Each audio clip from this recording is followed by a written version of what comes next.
തിരൂരിൽ 30-കാരിയായ മാതാവും 1.5 വയസ്സുള്ള മകനും കിണറ്റിൽ മരിച്ച നിലയിൽ കണ്ടെത്തിയ സംഭവത്തിൽ മരണക്കുറിപ്പ് പോലീസ് കണ്ടെടുത്തു. യുവതി മകനെയും കൊണ്ട് മരിക്കാനായി കിണറ്റിൽ ചാടിയതു തന്നെയാണെന്നാണ് പോലീസ് പറയുന്നത്. മരണത്തിൽ അസ്വാഭാവികതയില്ലെന്നും ജീവനൊടുക്കിയതാണെന്നും പോലീസ് പറയുന്നു. ഇർഫാനയുടെയും മകന്റെയും മൃതദേഹങ്ങൾ പോസ്റ്റ്മോർട്ടത്തിന് ശേഷം സംസ്കരിച്ചു. സംഭവത്തിൽ പോലീസ് വിശദമായ അന്വേഷണം ആരംഭിച്ചിട്ടുണ്ട്. 4 മാസം മുൻപ് നടന്ന മാതാവിന്റെ മരണത്തിന് ശേഷം ഇർഫാന മാനസികമായി ഏറെ പ്രയാസം അനുഭവിച്ചിരുന്നതായാണ് പോലീസ് പറയുന്നത്. തിരൂർ ഏഴൂർ പുളിക്കപ്പറമ്പിൽ തിങ്കളാഴ്ച വൈകുന്നേരമാണ് ദാരുണ സംഭവം ഉണ്ടായത്. 30 വയസ്സുള്ള ഇർഫാന, മകൻ 1.5 വയസ്സുള്ള അമൻ മാലിക് എന്നിവരാണ് മരിച്ചത്. ഇർഫാനയുടെ പിതാവ് കരിമ്പനക്കൽ ഇബ്രാഹിംകുട്ടി പള്ളിയിൽ പോയതിനു പിന്നാലെ ഇർഫാനയെ കാണാതാകുകയും തിരച്ചിൽ നടക്കുന്നതിനിടെ കിണറിന്റെ വല സ്ഥാനം തെറ്റിക്കിടക്കുന്നത് കണ്ട് നോക്കിയപ്പോൾ മൃതദേഹങ്ങൾ കണ്ടെത്തുകയുമായിരുന്നു. തിരൂർ ഫയർഫോഴ്സ് എത്തിയാണ് മൃതദേഹങ്ങൾ പുറത്തെടുത്തത്.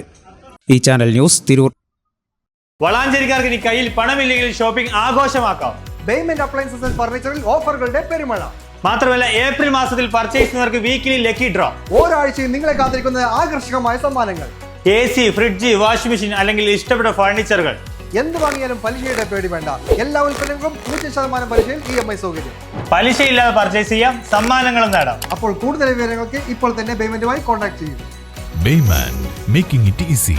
Valanjeri, phone 9526 001 003.